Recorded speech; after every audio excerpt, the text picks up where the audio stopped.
Okay, so this is just going to be my first initial impression of the Smallrig camera cage.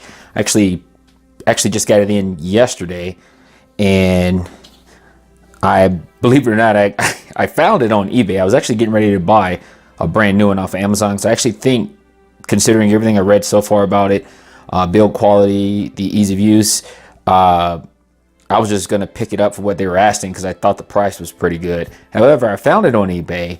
And the guy on eBay basically said the only thing he was missing was the hex key that came with it. And it actually is for the anti-wobble screw. That really wasn't a big deal because, to be quite honest with you, it was just a regular hex key, which I have a million of these. So, yeah, I got it in. For the most part, unboxed it. I've already thrown it on my camera. Got it sitting on one of my Manfrotto tripods, which I'll take off right now.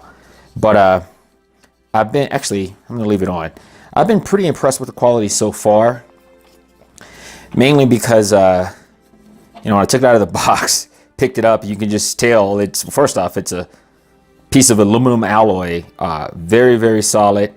You've got, of course, all of your different attachments, for hot shoes. You have NATO mounts, like all kinds of stuff. So a lot of possibilities to mount things. And of course, the more that I'm getting into video, the more I'm starting to realize, how much these things are actually important to me. So yeah, I mean, it was a pretty straightforward purchase. Previous to this, I actually had another item that I was using that it actually is this device. I'm gonna put my lavalier back on, and it has the same sort of idea. You actually just attach it to the bottom of the camera where my tripod is attached, and then it has multiple hot shoe mounts.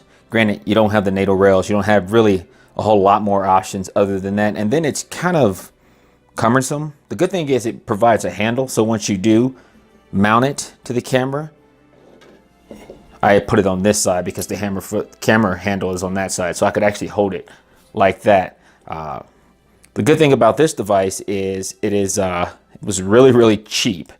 So I purchased this. I'm gonna say it was right around 15 bucks, maybe. I actually have another one that kind of stops right here, so it only has like one attachment. I think that one actually works better for this rig, and the other one actually also works better for my gimbal. So I'll put that to the side, jump back to the camera cage. So needless to say, Smallrig, they basically make custom rigs for cameras. The cool thing about it is when they come out with a particular design, so let's say, like for instance, I think they're making one for the RX 100. If you go to their website when they haven't released them, you can pre-order them. That's really the best deal, because if you pre-order a upcoming model, then you get 50% off. So knowing now, maybe if I get another rig and I actually want to set it up, if they don't make it, I'll just kind of keep watch just to see, because yeah, that is a phenomenal deal. But if you have to pay full price for it, it is not that expensive. When I was looking at buying this, the rig alone, just this setup, not this particular device, we'll talk about that, but just for like everything else, the entire cage that goes around the actual camera, it's one solid piece of aluminum. For this model, it costs $79 off of Amazon. Actually, make that 80 because it's $79.99. And really, it's really straightforward as far as putting it together. The only thing you really have to do, and this is one of the reasons why I have this quarter sitting to the side, is there's this screw that you actually have to screw into the bottom threading that normally goes where the tripod is. So you put the screw in there, and the way they actually have it set up, you can just use a quarter to turn it, to tighten it, and then the cage is on. Additionally, there's an anti-wobble hex mount bolt that I talked about. Same thing, you just tighten it and you're good. Once again, if you were just buying the cage and nothing else, then the cage would cost you right around 80 bucks. Well, granted, I didn't pay that, and I'll talk to you about how much I did pay, and I actually think it was phenomenal value. Well, needless to say, on top of that, there was also a quick release attachment that I didn't know was going to come with the camera. So this part right here was separate. It actually came with its own Allen wrench as well. And it actually is about $10 more. So you can see it's starting to add up. And when you get to the total, you'll kind of see how I actually got a really, really good deal on this camera. I'm going to put it back on the tripod. But it gets better. So once I got it in, the only thing I was expecting really was the cage, and I thought I was getting the handle, but I thought I was getting the cheaper handle. However, it actually showed up with the NATO handle. So the NATO handle, as you can see, you've got the NATO mounts all over it. The cheaper handle, it basically is, it's very similar, but it doesn't have this quick release attachment, and it's about 19 bucks for the cheaper one.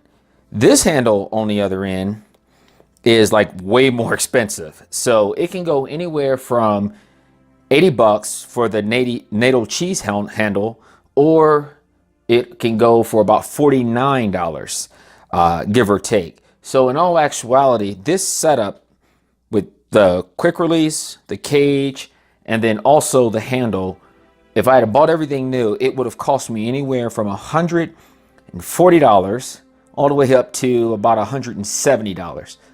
So, big reveal, the guy had it on eBay, and he was asking, buy it now for 60 bucks. I'm glad I didn't pass it up. Once again, I didn't even know I was getting this handle, and I had no idea this was even coming. So when it showed up, pretty happy. And the only thing that was missing was the hex key that normally comes with the cage. I was wondering that maybe the reason why it hadn't sold was because people thought this bolt was required a unique key that they couldn't get. But to be honest with you, that's the only reason I could think of why it was actually still sitting on eBay, at least when I saw it. Because for that price, it just seemed like it was too good of a deal to pass up, even if I got the cheaper handle. Because even with the cheaper handle, I mean, that's still 20 bucks here, 80 bucks here. So I'm still saving $40 if I didn't get the great handle. And then, like I said, it's not even including the quick release. So it was a really, really good deal. I'm going to take off my wrist strap. And then, so needless to say, I got it in, I mounted it, took all of, a few seconds. This was really, really fast, pretty straightforward. And then, yeah, I haven't had a chance to go out and shoot with it. I'm probably going to try to do that today. But build quality appears to be really, really great. So what I'm going to do is kind of just walk through some of the features, and then that's about it. So first off, talk about the rig in general. The actual cage has a bunch of mounts, and the mounts, the way that they're set up, if you're not familiar with cameras in general, is that generally a lot of your accessories are actually mounted by hot shoes. However, there's attachments where you can actually screw through the NATO mounts and actually have like an arm, because Smallrig sells like a lot of accessories. You don't necessarily have to buy them from Smallrig. You can go on eBay and get some of the knockoffs, and they work just as well. But you can mount monitors, you can mount microphones, and speaking of microphones, I actually have one here. So for instance, normally my hot shoe mounts here, but on this device, I can either mount it here, I have to loosen it a little bit, so I can mount it here. I have another hot shoe here as well, so I can throw it on. Then you also can buy a device or a converter or adapter, so you can actually take your threads and you can create your own hot shoe mounts if that's your preference. Once again, you don't necessarily have to go that route, but you can. So you have options. The other neat thing is you have things like this. So there's this handle, which I don't really see a need to buy any other handle. And what I did when I got it is I actually flipped this around, and I'll explain to you in a minute when I mount it why. And this was a matter of removing these two screws. They pop out, a couple of washers, and then I actually reversed it. But this handle to me serves its purpose, and it's pretty beefy. I don't see it having any issues. I mean, it's aluminum as well. So yeah, needless to say, the way that you actually use it is it slides onto the rails here. And then once you slide it on, you just twist it and it locks down. So what I ended up doing is this handle or this lever was actually down here. I didn't really care for that because I wanted to sit the camera down without a tripod, then, you know, it's kind of like tipsy. So I just, like I said, didn't take a whole heck of a long time.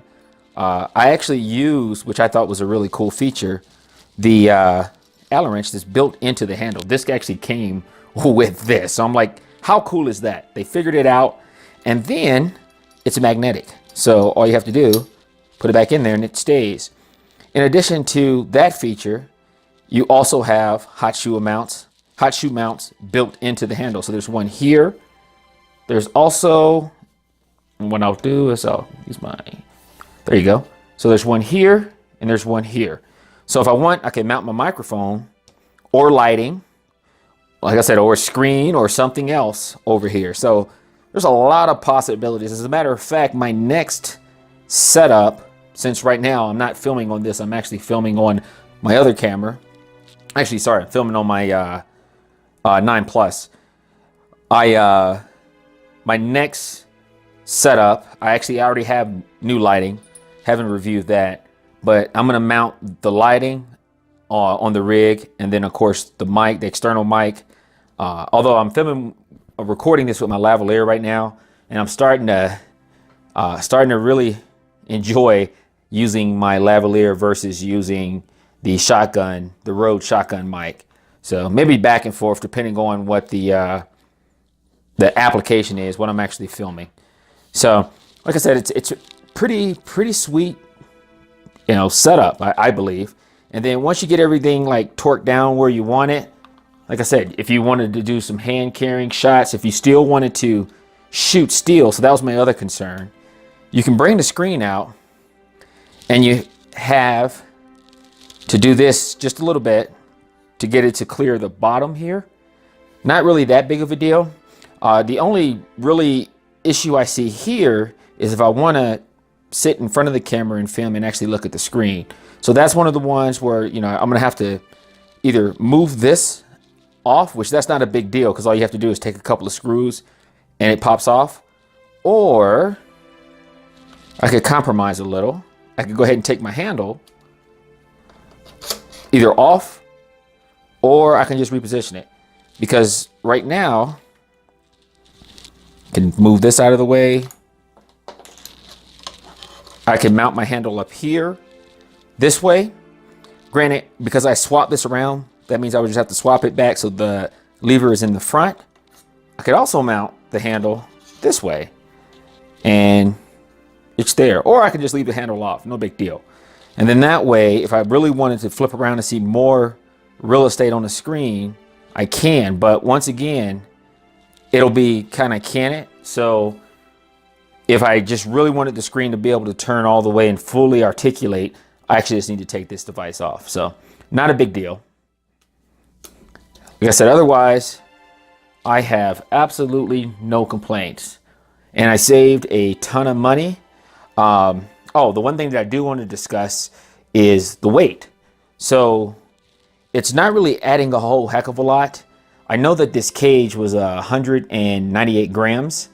I'm assuming that the handle is less, and then of course this right here is like nothing. The good thing is it's aluminum alloy, so it's fairly lightweight metal.